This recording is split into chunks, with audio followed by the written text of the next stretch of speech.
Do you enjoy the harvest of Missouri through food, fuel, or fiber? Interested in strengthening your community or making a difference in the lives of others? You're in the right place. This is Stand for Ag with Missouri Farmers Care. Join us for thoughtful conversations around the intersections of farmer, rancher, and consumer interests. Grab a seat, press play, and join the conversation. Welcome back to this episode of Stand for Ag with Missouri Farmers Care.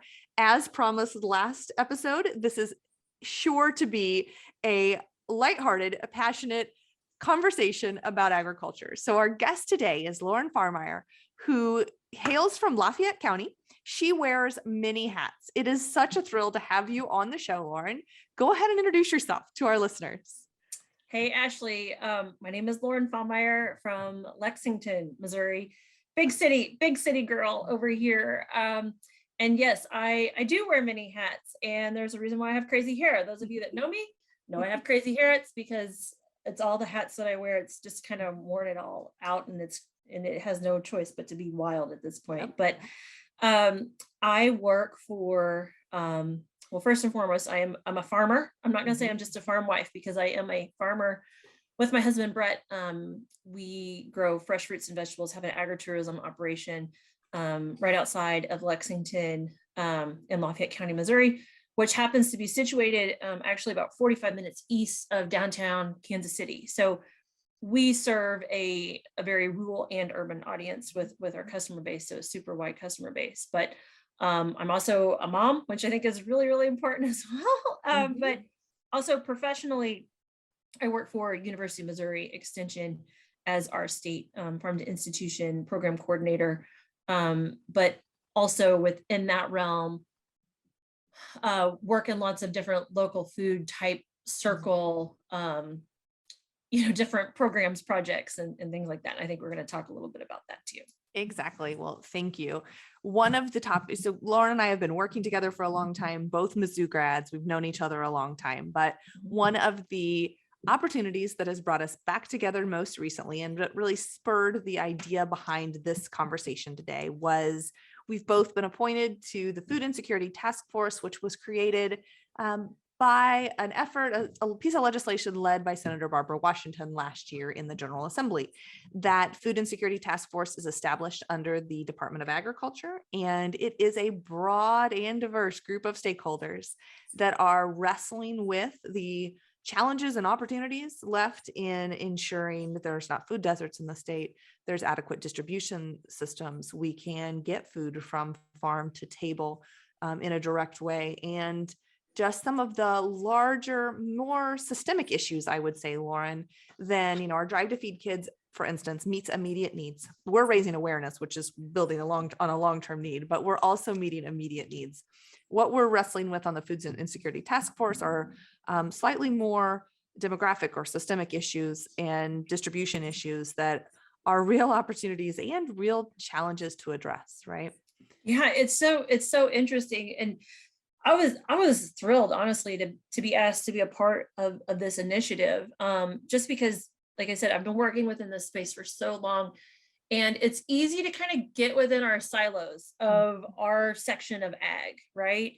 And so, as you mentioned, we have lots of different types of people, lots of different types of legislators and participants on this task force. And something that I work with day in, day out is that local food production, but also trying to figure out, okay, so we live in a state that we grow a vast majority of crops, right? So we grow everything from rice in the boot hill, we've got, our traditional row crops, things like that, all the way to having some of the largest fruit orchards in the state of Missouri ever. It's so we're so fortunate to have this insanely diverse ag landscape, yet we can't figure out how to oftentimes feed our own population. And I think sometimes to the outsider, it's like, we'll just go and, buy peaches from down the road. Well, yeah, but there are so many things that go into that. And so I think when we look at this task force, it's going to take a broader level of thinking outside of just like our traditional commodity group kind of speak. And it's going to take a lot of different personalities to look at how do we better serve our rural audience, right? Because just like there are food deserts in our urban centers within the state of Missouri, that food desert model looks like that in all over rural Missouri at the same time. And I think oftentimes, and you might agree with me on this, but I think oftentimes when we hear the word food desert, we think about, you know, neighborhoods within inner city St. Louis or Kansas City or even Springfield kind of thing. And we kind of, I think, sometimes forget about these populations that, you know, in rural Missouri, gosh, you know, they've got to drive, what, 30 minutes to even just get to like a Dollar General, right? And so I think that we're way more alike than we are different. And I think this group has different ways of going about solving some of these issues. But as these conversations kind of start rolling within this task force, it's going to be really interesting to see what are some bigger picture things on how we can do some immediate changes to help that food insecurity battle within Missouri. Absolutely. And, you know, I think those first impressions that I had on food insecurity were no different than the conversation you just had about food deserts. The 1 in 5 to 1 in 7 children facing regular food insecurity in their home. Those stats aren't much different between, it's not an urban issue. It's not explicitly a rural issue. Some of our most rural counties are some of the ones that struggle the most. And really, therefore, on the flip side of that coin, have the most opportunity for rural economic development. You know, that's a part of this conversation as well. Lorin, you gave a great example in one of our first task force meetings. You were talking about tomatoes, and it was a long conversation about tomatoes and the challenge. So you said, let's just go down the road, and, you know, in this example, you said peaches, but in that conversation, you said, it's just not as simple as it seems. And we're wrestling with this every day. I mean, you've created tools through the Show Me Food Finder to connect consumers and connect producers of that food, and try to essentially short circuit the distribution chain to some degree to allow that direct interaction between producers and consumers. But give us an idea. So you guys are raising lots of fruits and vegetables there on the farm. Tell me what marketing besides direct to consumer often look like. What are the challenges there? So for us, we, you know, outside of just doing our agritourism business, we used to wholesale, I don't know, a little over 250,000 pounds of tomatoes into the grocery store market into, you know, Kansas City grocery stores. And so looking at food safety standards, looking at that reliable, consistent supply of, you know, fresh tomatoes or peaches or whatever it might be, you know, finding a buyer that can buy in that type of volume and then keeping that standard. Well, then standards also come with finding enough labor, you know, farm labor. And it doesn't matter if you are riding in a tractor and, you know, you've got 5,000 acres to farm, you know, that still requires labor. It looks different, but the true hand labor, that is skill. And it is relentless. And, you know, it takes a very particular skill set to be able to, you know, pick the crop at a certain, you know, peak of ripeness, to then be able to get it, you know, washed and packed and all of the things and keep it climate controlled. It's not so easy. It's like, oh, I'm just going to go pick a bunch of tomatoes and throw them in the back of the truck, and, you know, then they'll end up on the grocery store shelves. You know, there is relationship building. Along with that then comes, you know, the opportunity when, you know, we call it the glut happens, right? So, you know, in the Midwest, you know, your neighbor has a garden and they have zucchini coming out their ears. You know, like you walk out of church on Sunday and you've got zucchini, you know, in your floorboard of your car. But, you know, teaching then either customers or grocery stores, whoever that larger customer base, what do you do with all this stuff when it comes in? You know, how do you secure pricing? And then having, you know, again, I mentioned food safety, but you know, product liability insurance. God forbid someone were to get sick, somebody's going to be, is somebody's fault. It's always going to be somebody's fault, Yep. right? But there are just so many other bases to cover. Then that's not even talking about soil nutrition. That's not talking about climate related issues, whether that's, rain, what your growing conditions look like, all of the day-to-day things that we have to worry about just to get that crop picked, so and that's just talking about one particular crop. That's not even talking about trying to run the range of things. And you mentioned having the ability for rural Missouri for processing centers and things like that, being able to have a cannery. Like, how cool would that be? I mean, and we used to have canneries everywhere, green beans and pickles and all of these things. That's one of the things that I would love to see somehow come out of these conversations that we're having. The investment has been made in, rural butcher shops and, these more local self-sustainable butchering facilities. But it would be really great to get some type of direct to consumer canning operation set up, that then we can at least preserve some of the things that are not going to be perfect for grocery store shelves. So there's a ton of opportunity. It's just, it takes money. It and does. people. And the state has identified those opportunities, Mhm. through what's become Mo5, which is to add value to Missouri commodities. This is certainly, I love low hanging fruit. That's kind of a model. Always look for the low hanging fruit, literally and Yep. figuratively, right? Right. In this case, figuratively. Right. This is one of those opportunities, just like in the beef industry. We saw, here we are, number 2, number 3 cow-calf state in the nation. Most of those calves are leaving our borders, going to Kansas, Texas, Oklahoma, Nebraska, Iowa to be fed. Yep. How do we keep that value here and turn those some of the best feeder calves in the nation into high quality steaks? So we're putting the pieces of that together through American Foods Group, big processing, and the robust local processing that you mentioned. That some of the counties, when I've went to talk to Agri-Ready designated counties, Vernon County said it's local processing. That's the top of our wish list. It's 60 miles to make it to the local meat processor. That's our need. So also under the Missouri Food and Beverage Manufacturing Task Force that spurred Mo5 is MoFin, which is a focus on local foods, the processing capacity needed, the training and certification that's needed to bring those products to market, which is just getting launched. It's just getting started. People may not have heard of it yet. They've just had one meeting, but those are opportunities the state, the universities, the Department of Agriculture, our Lieutenant Governor have all seen are needed, and very much agree with you that that's the place to go next, because there's a lot of opportunities and there's a lot of challenges that are just logistic. Well, and if you look at just kind of what's literally happening in our world right now, yes, I think it's important to, feed other people. But I think we've got to really look at what it's going to take for Missourians to have a strong ag economy everywhere from that, large commodity base all the way to that direct consumable agriculture base as well.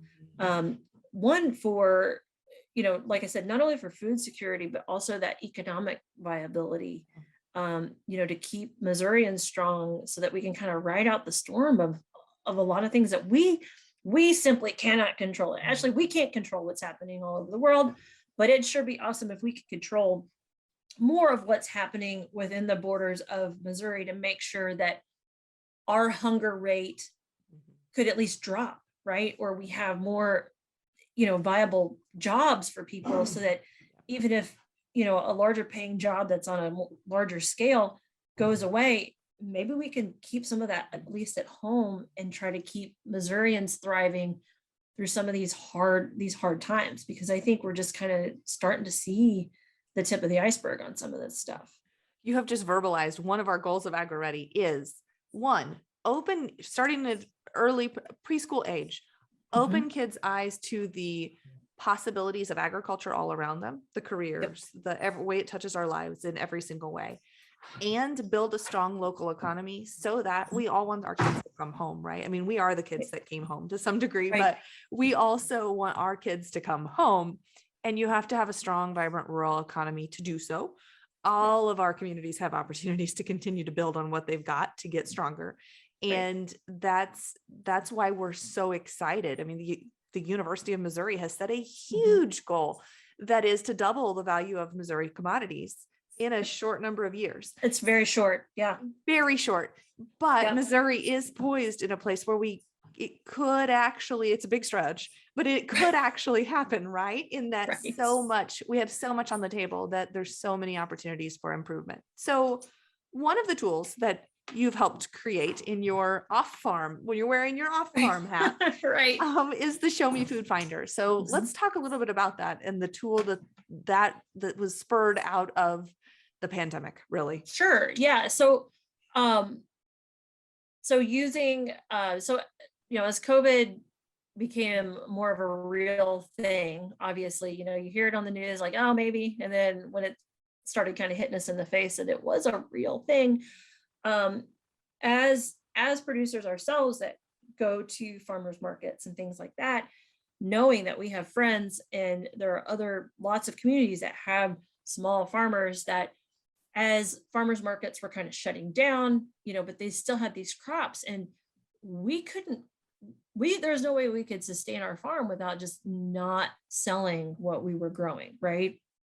And so I kind of had this thought of what is something that could serve in the immediacy, because, when the pandemic hit, we thought, oh yeah, 2 weeks, we've got this. And then obviously we see what happened in the aftermath of all that. But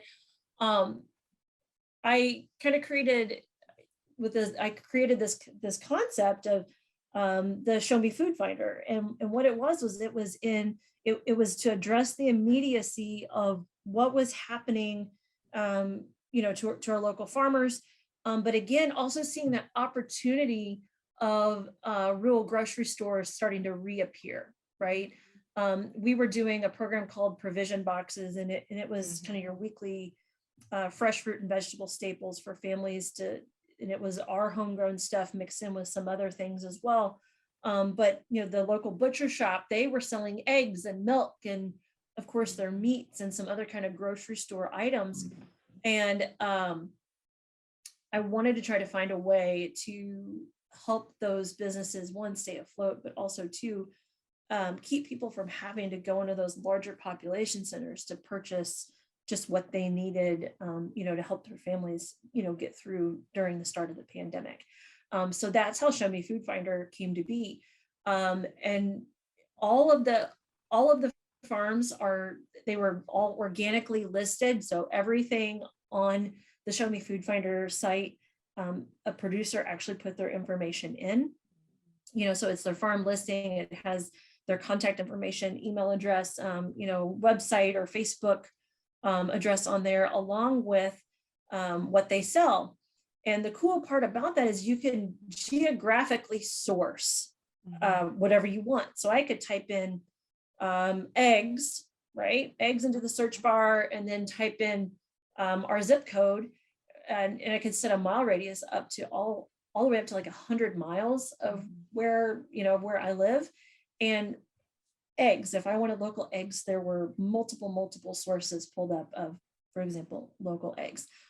And it was meant, like I said, it was meant to help truly those local food supply sources that I think, again, oftentimes we get so busy, we'll just go to the large supermarket when we go to the larger town next door because we have all these errands to run.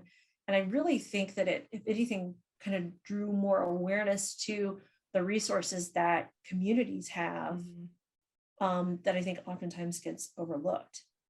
And I think that it really helped with our meat situation, right? So think about, we talk about, local processing, it was a bear to get beef or pork processed, and, we sell our own local stuff, but it was hard to get those butcher appointments in, right? It was the most challenging year I think many of us have experienced in local. Yeah, totally. Yeah. Like with, oh my gosh, if you're selling anything direct from that protein perspective, it was, we were kind of having to barter with our processor. We're like, hey, we have 5 extra head of Berkshire hogs. If you can get us in for 3 slots on here and here, we'll sell these to you, because they were running out. Yes. that's literally what was happening in order to try to get spots into these different processors. But you know, out of that, we had thousands and thousands and thousands of hits. And like I said, well over 300 different food sources added to that site. And so that was something that was a real pride point for me, because it showed that, you know, it's not just about, oh, Facebook, but this is about being able to actually pinpoint need, pinpoint areas of production that we within Extension can use from a research and education standpoint to kind of see, oh, well, we have, you know, a lot of, you know, this type of producer in this part of the state, this could be a potential opportunity, you know, so trying to identify some of those opportunity zones. So it served for multiple layers, especially when we're looking at food security issues and things like that. Yeah, there's still opportunity to grow. The Show Me Food Finder, right? There's still opportunity from the producer side that are listening today to be a part of that. Yes, there is. And all they have to do, if you're a producer and you want to list, or even if you're a consumer and want to try to find more of those local food sources, all you have to do is go into your search bar and just type in Show Me Food Finder, and it will pop up to list your farm. It's free, and it takes maybe 5 minutes to do it. Is a really simple process, and it populates basically on demand as soon as you hit submit to that. And it's just really, really user friendly. And then a part of on that map, there are other resources listed below the map to help folks look for, you know, food pantries, for job listings, for, you know, any other kind of community-based need stuff. There's a lot of different information on there. So I really wanted it to be a tool that people could use over and over again. That was a reliable source. Because demand for, I think we have said a long time in agriculture that we work really hard at what we do, right? And we have said we're in a just-in-time delivery system, that one blip could open consumers' eyes to the challenges to all of the connecting points behind the grocery store shelves. And COVID did that to some degree when there were only variety meats left on the shelves, for instance, when we still see challenges in supply and may continue to see with high fuel prices, challenges in supply. It's really opened people's eyes to the food, to some degree, to the food system around them. And I think demand is as high as ever. So inspire us with some success stories, yours, anybody else's, somebody you've worked with, that, because while we say, here's all the challenges, and this is really hard, and this is not just, we love our commodity producers, but this isn't combine it, truck it, put it in the bin until livestock needs to be fed, or until ethanol needs to be made, or until our worldwide customers ship that down Mississippi River in a barge. So tell us some success stories. Tell us about your farm, some others maybe that you work with that have really tied into this consumer demand that we see. Yeah. So it's easy to get into the weeds with the seriousness of, you know, food insecurity, or, you know, all of the issues that surround that. But, you know, I don't know if we'll ever see, personally, I don't know if our business will see a year like 2020 again. But it was exhausting. I mean, you know, with high reward, there comes a lot of, you know, there's give and take and everything, right? But from the success side of what, you know, this site has done, or what our farm has done, is we have gained a new, or at least enlarged our existing customer base, right? So, you know, like I mentioned, when we first started visiting, you know, we're fortunate enough to be close to the Kansas City area, you know, but we're also very deeply tied into the rural side of Missouri as well. But we were able to establish a broader customer base. So our family's opinion is if we can give a customer that comes out and, let's say, picks strawberries with us for one day, if we can give them that idyllic, positive customer, you know, service experience, if we can give them that positive agriculture experience more often, then that's going to translate into a positive vote for agriculture when it comes time to vote on larger agriculture issues, right? And that's really it, when consumers start seeing, and like I said, the site, our businesses like ours, we are high touch, and we see all different types of people when they visit, and we want that experience to be the same. And with that high touch environment comes that responsibility to have open and honest conversations. Like I said, so not only have we broadened our customer base, but been able to help send them to our orchard friends down the road and hopefully help them build their customer bases, right? But we've been able to kind of level with customers about, these are growing practices that we do. This is why we do these things. So that transfer of information has also been occurring as well. But also that community piece. We were joking, I was joking about, oh, you go to church on Sunday and there's, zucchini in your front seat of your car when you come out. But the positive of all of these different local food things and in our local food businesses, we're having conversations about families. Food is community, right? So how are you going to fix all the zucchini that got dropped, into your car seat? How are you going to preserve this? Well, this is how my grandmother did this. Or, oh, here's this recipe that we've been making since we were kids, and it's so easy, because again, we've gotten accustomed to this convenience value, right? And so businesses like ours give that opportunity to talk about, bell peppers are in season right now. Here's an opportunity to kind of stock up. Here's how you freeze them. Here's how you can do all of these different types of recipes and get your kids involved. So then they have a higher standard for higher nutrition food, because food is fuel. Yeah. But it builds this community base, right?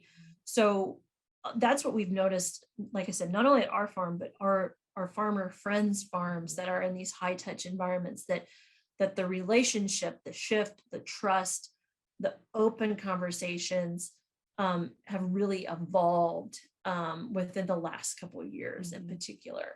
And I really think once we get closer to opening date for You Pick Strawberries and things like that, it's going to be really interesting to hear those conversations now, especially when we're placing, in my opinion, a higher value on the food that we're consuming, right?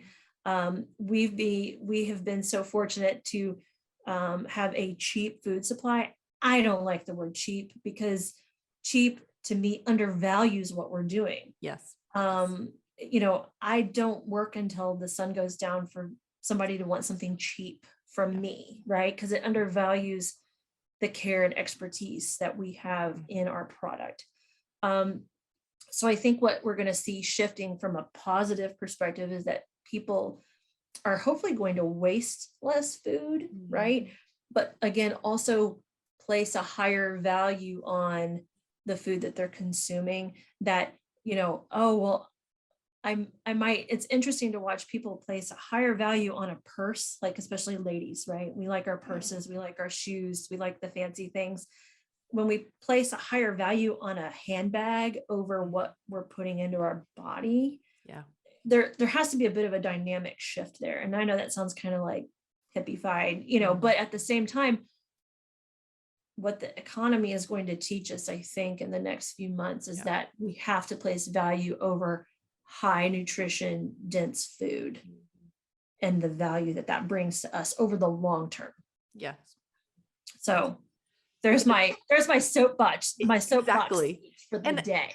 I think that you're exactly right. Fuel prices are on the rise, guys. Like I heard the amount that fuel had increased over the last month. It didn't even catch what we're actually seeing at the pump. No. Statistics didn't.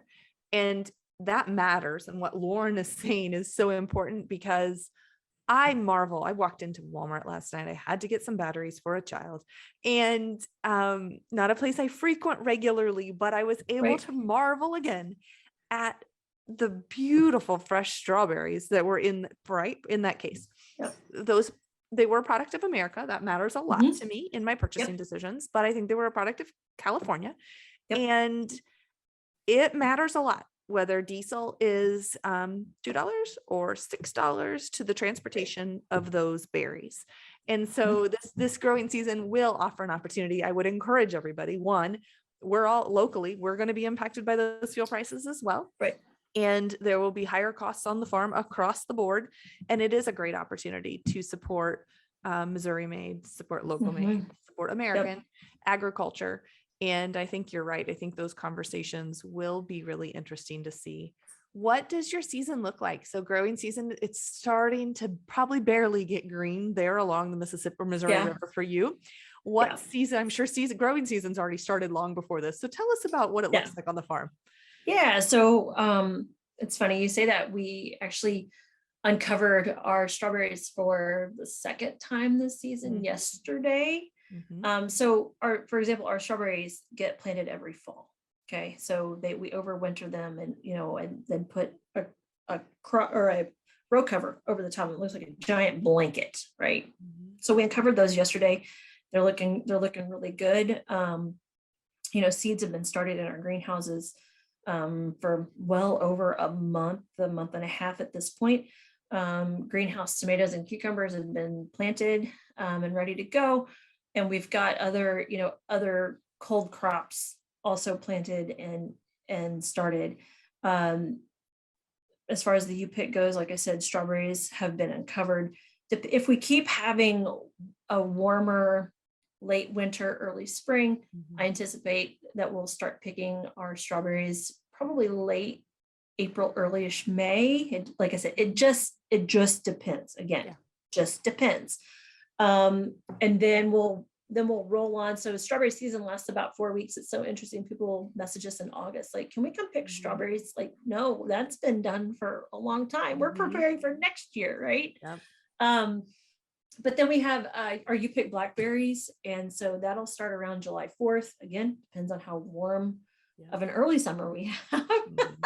And, but, we're gearing up. Our growing season is much different than, we have a really hard 3 to 4 weeks of planting and then we kind of get a break. Nope. It's, again, I talked about succession planting and reliable, consistent supply.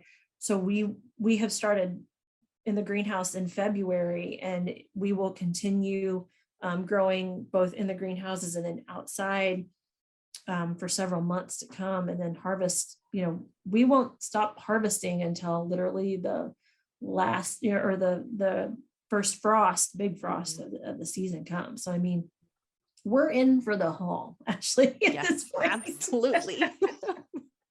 Absolutely. Well, our conversation has been fantastic. You've embodied a lot, you've verbalized a lot of what Missouri Farmers Care tries to embody as well, which is, our drive to feed kids, as I mentioned, is meeting those immediate needs. One, for food insecure children and families across the state. Two, planting seeds to raise awareness so that people know that this is a need. This is a pervasive need. It's far more pervasive than it feels like it should be in the heartland of America, in the breadbasket of the world. And three, connecting with consumers that may not be impacted by food insecurity to let them know the heart of Missouri agriculture, that we share values with them, that we care, right? Not only do we work hard, we utilize high-tech agriculture and high-touch agriculture in your case to make sure food is available, high quality, nutritious food is available, but we want them to know that we also stand in the gap. Just in this instance, we stand in the gap for those who really can't do anything in their own personal situation, about their own personal situation. And I think that that's just one example of how there's so much, as you said before, there's so much more alike than there is difference in between producers on the farm and consumers, that we share far more than I think is often portrayed in the media and that consumers may see on a daily basis. So you've done a fantastic job verbalizing that in this conversation. Is there anything else that we haven't hit on that you wanted to make sure we visited about today? No, I don't think so. I think you summed it up really well. I mean, I guess one of the things that, as a Missouri farmer, as a mom, as as someone that really cares about their neighbor. I think that that's just one of the things that I just want to make sure that we drive home, especially in this conversation, is always think about what you can do to help a neighbor, right? And whether that's in an urban situation or in a rural situation, if you see somebody that needs a bright spot in their day, to try to be the bright spot, because you never know when you're going to need the bright spot, right? And so our family, we're huge on trying to pay it forward and to be kind and to try to see things from other perspectives, right? But I really think that that's really important as we go about our business with our families and our day-to-day lives, that I just think it's really important that as Missouri farmers, as people that care about our neighbors, that we are doing something that even in the smallest way can improve someone's day, because it can really change the trajectory of maybe what the rest of their week looks like. And it might even turn into an opportunity into the future just by one small act that was the right thing to do at the right time. Yes. Sage advice, Lorin. Thank you again so much for joining us. It's been a great conversation. I'm sure we could continue going. We could probably produce 3 or 4. We could delve into other topics here. Lorin's full of energy, guys, all the time. I don't know if you're doing it again this summer at the state fair. Are you doing the cook-off? Do you know? So far that is the plan to find me in the Mizzou Central. At the Missouri State Fair. And a daily cook-off challenge utilizing Missouri grown products. And it was fantastic. It was full of energy last year and delved up a lot of tasty, easy at-home meals that were fantastic. So look for Lorin there. You can meet her in person if you haven't had the opportunity to. They are at the Missouri State Fair. Thanks for tuning in, and tune in through April. We are going to have a series of shop talk conversations, techie conversations for producers, landowners, land managers. Lorin just said we do the right thing, even if it's a small right thing. Land managers and farmers and ranchers are always looking to raise the bar on our production and our stewardship, our care for land animals, clean air, clean water, abundant wildlife. And we're going to talk with the Missouri Department of Conservation Private Lands Group, and they're going to talk about tools that they have to help us do better at our jobs, whether that be forestry management, wildlife, managing for wildlife and monarchs and pollinators, or dealing with ponds and water retention structures that benefit not only our operation on the farm, but that long-term vision. So tune in for a series of Shop Talk episodes throughout the month of April. And until then, be well. Thank you for joining the Stand for Ag podcast with Missouri Farmers Care. We're excited to bring you new stories each week. We as agriculturalists have a lot of stories to tell. Stories of resilience, grit, and stories of families that are united by their passion for agriculture. Each week, tune in for a new episode and join the conversation.